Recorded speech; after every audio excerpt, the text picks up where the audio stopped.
Coco Vandeweghe with Jess. Well, first and foremost, I got to congratulate you on your first semifinal here at the Australian Open.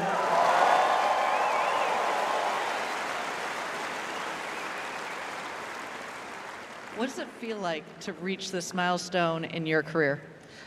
Yeah, it's awesome. I mean, you know, I've been able to go deeper at the U.S. Open the last couple years, but here was the first slam that I really broke through at, and I was a 3, and then this year 4-time quarterfinalist. So I was like, it's got to be coming, you know, like the next round I got to get to the semi, because I feel like I play some really good tennis here, and I like the conditions, and I've always felt like even matches I've lost here that I've played well. So I've been waiting for the time where I can kind of break through. Well, I'd say that's a breakthrough right here.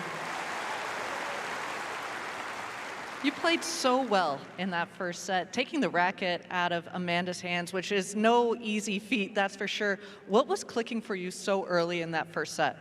Yeah, I think, I don't know, went over a lot of strategy. I had a lot of thoughts and ideas that I thought were going to happen, and I feel like I did a really good job of sticking to that and kind of trusting that. Certain patterns I felt like I could take away, certain patterns I felt like I could implement on her. And I knew she was going to step it up in the second. I think I had some chances to break, especially that first game, and I was a little annoyed with that, but I just, you know, told myself to keep, you know, trying to hold on to my serve, and then being able to break back late there was obviously huge. And, you know, it was a little windy out here too, so I had to kind of play into the conditions and just really work on my footwork. Well, hard critic on yourself there, Jess, because I thought it was absolutely flawless in that first set. But you get in the second set, like you mentioned, and you were serving for the match.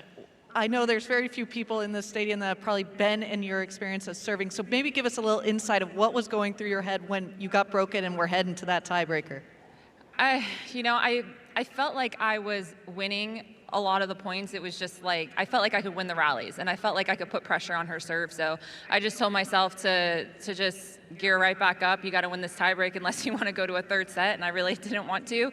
So luckily, yeah, I was able to kind of switch that flip. It's tough serving it out. I was against the wind. She hit such a big ball, you know, you kind of are screwed a little bit if you're not making first serves, and I didn't make that many. So put in that double, you know, that could have been possibly 40-15, and who knows if I would have closed it out then. But it's always tricky, especially against her, which I feel like when she's down, she really plays with nothing to lose, and that's really dangerous. So I'm happy I was just able to flip that in the tiebreak.